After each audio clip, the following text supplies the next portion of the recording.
अस्सलाम वालेकुम। आज हम बात करेंगे अदावत के 3rd एपिसोड के बारे में। तो वीडियो शुरू करने से पहले हमारे चैनल को सब्सक्राइब कर लीजिए अगर अभी तक आपने नहीं किया, ताकि हमारी हर न्यू वीडियो आप तक पहुंच सके। यहाँ पर रेहान की अम्मी बहुत ज़्यादा परेशान होती है और वो उसकी दूसरी शादी की बात करती है। जब इस बात का नग्गो को पता लगता है तो वो कहती है कि अभी तो मेरी बेटी फोत ही हुई है और आप लोग रेहान की दूसरी शादी की बातें कर रही हैं। और रेहान भी जब ये बात सुनता है तो वो कहता है कि मैं सिर्फ सोबिया का था और उसी से मोहब्बत करता हूँ और आज के बाद इस बारे में कोई भी मुझसे बात नहीं करेगा। कि इतनी देर में नग्गो अपनी आपा को कहती है कि आप कैसे उसकी दूसरी शादी कर सकती है और नूर के लिए एक ऐसी लड़की ढूंढेंगी जो उसे ममता की तरह प्यार दे। तब वो कहती है कि मैं कोई ना कोई ढूंढूंगी, लेकिन ऐसे तो नहीं अपने बेटे की सारी ज़िंदगी गुजरवा सकती। कि इतनी देर में दूसरी तरफ बेबी की अम्मी कहती हैं कि तुमने फ़ोन कर दिया था ना असजद को, अब तुमने ही सब कुछ संभालना है। बेबी कहती है कि टेंशन ही ना ले, मैं सब कुछ उससे उगलवा भी लूँगी और सारी बातें कर भी लूँगी, बस आप बीमार होने का नाटक करें। असजद परेशान होकर फ़ौरन घर आता है और वो आकर दरवाज़ा खड़काता है। और इतनी देर में बेबी जब बाहर आती है तो उसे कहता है कि अब अम्मी कैसी हैं, उनकी तबीयत ठीक तो है ना। जैसे ही मुझे पता लगा मैं तो फ़ौरन आ गया, एम्बुलेंस बुलाता हूँ, उन्हें हॉस्पिटल ले जाते हैं। लेकिन बेबी कहती है कि मैंने अभी दवाई दे दी है, तुम फिक्र ना करो, तुम मुझे ये बताओ मामू के घर क्या हुआ, तुम्हारी बात वगैरह हुई। तो वो कहता है कि ऐसी बात तो खास नहीं हुई। कि इतनी देर में उसकी मामू की कॉल आ जाती है और उन्हें कहता है कि अब अम्मी की तबीयत काफ़ी बेहतर है, आप परेशान ना हो। दूसरी तरफ रेहान की अम्मी भी बहुत ज़्यादा परेशान होती हैं उसकी वजह से। जैसे ही वो रात को घर आता है तो कहती है तुम्हें तो कोई फ़िक्र ही नहीं, ना नूर की फ़िक्र है ना इस घर की। वो कहता है कि ऐसी बात नहीं है, बस मैं थोड़ा सा बिज़ी रहने लग गया हूँ, आप मुझे बताएं नूर कहाँ है। तो वो बता देती हैं कि नूर तो घर पे नहीं है, उसे अरीबा लेकर गई है। साथ ही वो उसे समझाती हैं दूसरी शादी का, लेकिन रेहान साफ मना कर देता है और कहता है कि मैं नहीं शादी करूँगा। इतनी देर में वो सोबिया की तस्वीर के पास जाता है और दिल में सोचता है कि हमने कितना कुछ सोचा था कि हम अपने बच्चे के साथ रहेंगे, लेकिन ऐसा कुछ नहीं हुआ।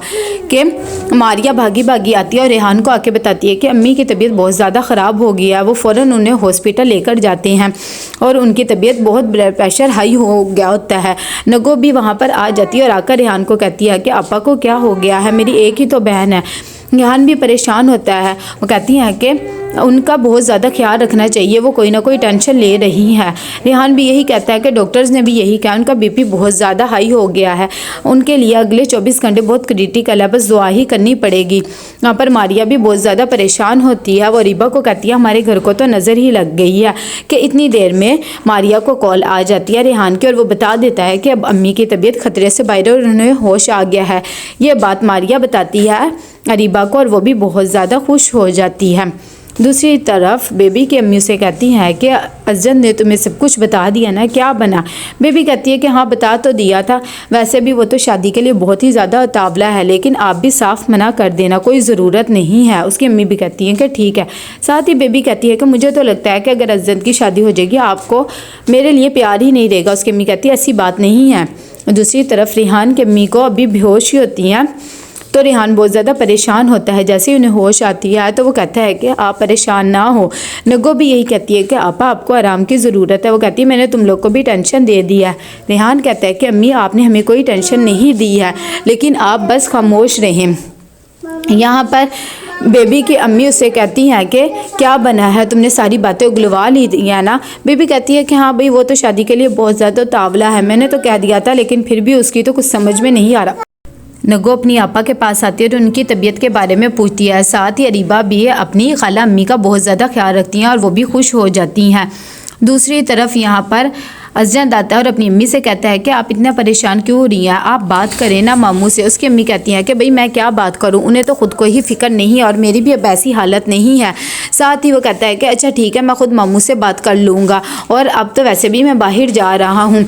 ये बात सुनकर वो भी खामोश हो जाती है। दूसरी तरफ नगो अपनी बहन को कहती है कि अरीबा के लिए जो रिश्ता आया था फ़हद के लिए वो आना चाह रही हैं। उनकी बहन सुन के कहती है कि ठीक है तुम्हें जो मुनासिब लगे तुम कर लो। वो भी कहती है कि अच्छा ठीक है। यहाँ पर असजद मिलने जाता है अंबर। असजद अंबर को कहता है कि मामू शादी के लिए क्यों नहीं मान रहे हैं। साथ ही उसे बताता है कि अब तो मैं बाहर जा रहा हूँ, तुम बताओ वहाँ से तुम्हारे लिए क्या लेकर आऊँ। अंबर कहती है कि अब्बू तो माने पड़े हैं और वो कहती है कि मुझे कुछ भी नहीं चाहिए, सिर्फ आप ही चाहिए। ये बात सुनकर वो भी खामोश हो जाता है।